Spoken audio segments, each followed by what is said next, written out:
పెన్షన్లు ఈరోజు మీరు అందరికీ గుర్తుండొచ్చు. గతంలో 2014 నుంచి 19 వరకు ఎప్పుడైతే తెలుగుదేశం పార్టీ అధికారంలో ఉండిందో 2000 రూపాయలు పెన్షన్ ఇవ్వడం జరిగింది.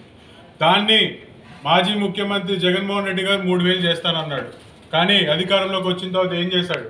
250 పెంచుకుంటూ వస్తానని చెప్పి మాట మార్చి జనాల్ని మోసం చేశాడు.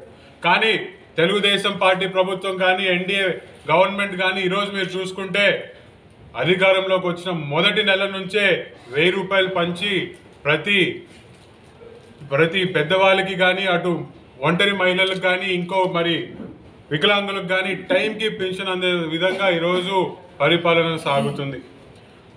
మరి ముఖ్యంగా ఈరోజు చూసుకుంటే యువకులకి తెలుగుదేశం పార్టీ కానీ ఎన్డీఏ ప్రభుత్వం కానీ ఏ విధంగా అండగా ఉందో ఈరోజు మీరు అందరూ గమనిస్తే ఈరోజు మీరే చెప్పగలుగుతారు. చరిత్రలోనే ఎప్పుడూ లేనంటి విధంగా మొదటిసారి ఒక సంఖ్య చెప్పి 20 లక్షల ఉద్యోగాలనే నంబర్ చెప్పి ఎన్నికల్లోకి వెళ్ళడం జరిగింది. ఈరోజు దాంట్లో భాగంగానే నారా లోకేష్ గారు కానీ చంద్రబాబు నాయుడు గారు కానీ ఎప్పుడో చెప్పారు మా మొదటి సంతకం డిఎస్సి నోటిఫికేషన్ మీద ఉంటుంది అని.